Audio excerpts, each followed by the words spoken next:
श्रीमद् भागवत महापुराण प्रथम स्कंद 8वां अध्याय। श्री महाभारत के युद्ध के पश्चात श्री कृष्ण जी द्वारा उत्तरा के गर्भ की रक्षा, श्री कृष्ण जी का चलने के लिए तैयार होना और द्रौपदी कुंती का श्री कृष्ण जी को रोकना, कृष्ण जी का उन्हें समझा बुझाकर द्वारका को प्रस्थान कराना। सूत जी ने कहा, हे शौनक, इसके पश्चात युद्ध में मारे गए अपने वंशजों को जल देने के लिए श्री कृष्ण सहित पांडव स्त्रियों को आगे करके गंगा तट पर आए। सबने गंगा में स्नान कर मृतक बंधुओं को जलांजलि दी। तब पुत्र शोक से विकल राजा धृतराष्ट्र भाइयों सहित युधिष्ठिर, माता गांधारी, कुंती और द्रौपदी अपने नष्ट बंधु बांधवों के लिए शोक से व्याकुल हो गई। कृष्ण जी ने बहुत प्रकार से समझाकर सबका शोक दूर किया। घर आने पर धर्मराज युधिष्ठिर महाविलाप करते हुए आत्मियों के लोमहर्षक संहार से व्यथित हो गए। कृष्ण जी ने उन्हें भी समझाकर शांत किया। तत्पश्चात श्री कृष्ण जी की आज्ञा से युधिष्ठिर राज सिंहासन पर बैठे। कई अश्वमेध यज्ञ किए, जिससे इंद्र के समान उनका पवित्र यश चारों दिशाओं में फैल गया। इसके पश्चात व्यास आदि ब्राह्मणों से पूजित हो सात्यकी और उद्धव सहित श्री कृष्ण जी युधिष्ठिर से पूछकर द्वारका को चल पड़े। परंतु वे राजसभा से बाहर भी न हुए थे कि परीक्षित की माता राजकुमारी उत्तरा रनिवास से दौड़ी हुई आकर श्री कृष्ण जी से हाथ जोड़कर बोली, हे कृष्ण जी, हे केशव, हे जनार्दन, ऐसे समय में जबकि मुझे लोहदंड का भय दिखाई पड़ रहा है, आप हम सबको छोड़कर कहां जा रहे हैं? आह, मेरे गर्भ में बड़ी पीड़ा हो रही है, परंतु क्या मैं इतनी अभागिनी हूं कि अपने साथ ही पांडवों के अंतिम वंश का विनाश कर डालूंगी? हे भगवान, मैं आपकी शरण हूं, मेरे वंश की रक्षा कीजिए। उत्तरा की प्रार्थना से श्री कृष्ण जी को बड़ी दया आई। वे महाभारत के युद्ध में गर्भ पर चलाई हुई लौह शक्ति की रक्षा के लिए स्वयं ही सुदर्शन चक्र धारण कर उसके गर्भ में जा बैठे। उनके जाते ही वह अमोघ शस्त्र शांत हो गया। उत्तरा के गर्भ की रक्षा हुई। इसके पश्चात जब श्री कृष्ण जी फिर चलने को तैयार हुए, तब पतिव्रता द्रौपदी सहित कुंती ने आकर श्री कृष्ण जी से कहा, हे कृष्ण, आप प्रकृति से परे ईश्वर और आदि पुरुष हैं। मैं आपको सिर झुकाकर प्रणाम करती हूं। आप समस्त प्राणियों में स्थिर किंतु माया रूपी आवरण से ढके रहने से दिखलाई नहीं पड़ते हैं। हे अनंत, मैं भक्ति से हीन आपको प्रणाम करती हूं। आपका प्रभाव अमित है।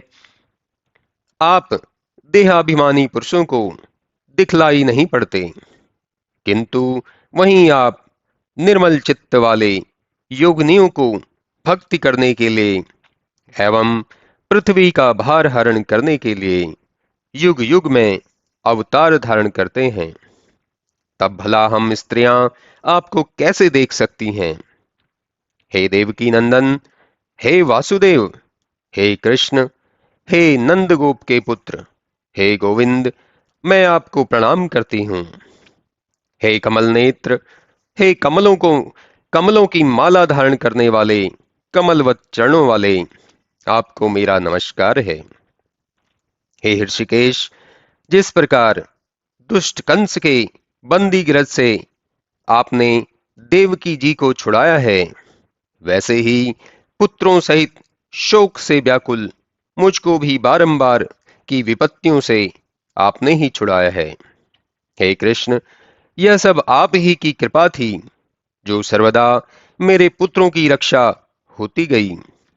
अन्यथा विष से, अग्नि से, हिडिंबादि राक्षसों के मिलाप से, जुए से, वनवास के कष्टों से, अन्याय युद्धों में अनेक महारथियों के आक्रमण से और अश्वत्थामा के अस्त्र से हमारी रक्षा न हो पाती।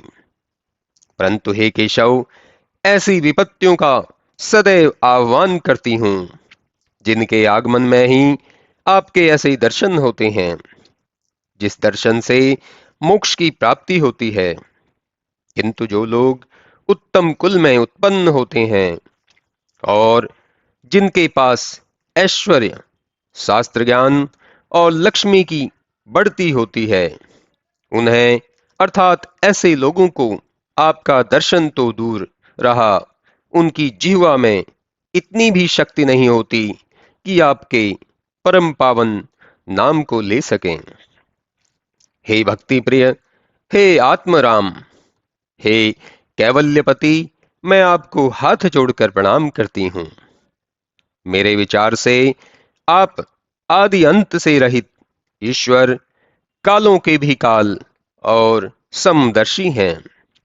हे मनुष्यों के समान कर्म करने वाले ईश्वर, आप जो करना चाहते हैं उसे कोई नहीं जानता। आपका न कोई मित्र है न कोई शत्रु, आप सब में समान दृष्टि रखने वाले हैं। तो भी मनुष्यों की बुद्धि आप में अनुरक्त नहीं होती। हे विश्व भावन, हे जराजन्म व्याधियों से रहित, आपके समस्त कर्म आश्चर्यकारक हैं। आपने जब दही आदि पात्रों को तोड़ने का अपराध किया और यशोदा ने आपको दंड देने के लिए हाथ में रस्सी ली, तब आपके इन श्याम नेत्रों में जो आंसू भर आए थे और जो आप माता के भय से, खड़े होने से भयभीत हुए, सो आपकी उस दशा को सोच सोचकर मैं बड़ी मुग्ध होती हूं। कारण कि जिनसे भय को भी भय लगता है, उनको भय किसका। परंतु जैसे मलय के यश के लिए ही चंदन का जन्म होता है, वैसे ही आप युधिष्ठिर के यश के लिए ही मानो यदुवंश में उत्पन्न हुए हैं। हे भगवान, आपने जो अजन्मा होकर भी वासुदेव की स्त्री देवकी के गर्भ से जन्म लिया, सो दैत्यों के मारने और संसार का कल्याण करने के लिए ही अवतरित हुए हैं।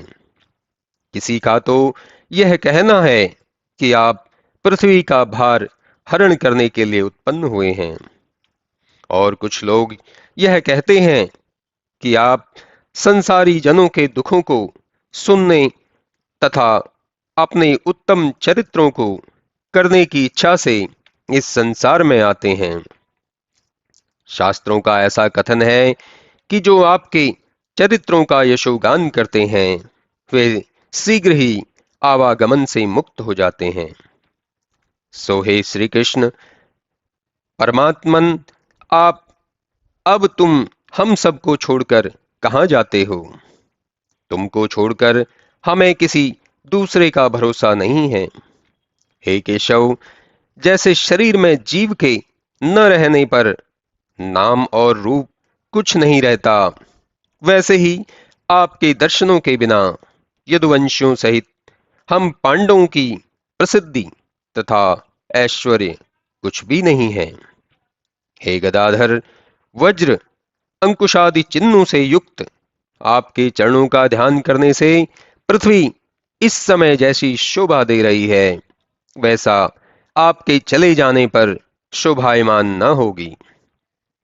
इस समय देश में जो तेल, मूल और अन्न आदि प्रचुर मात्रा में उत्पन्न हो रहे हैं, वे सब इतना न उत्पन्न होंगे।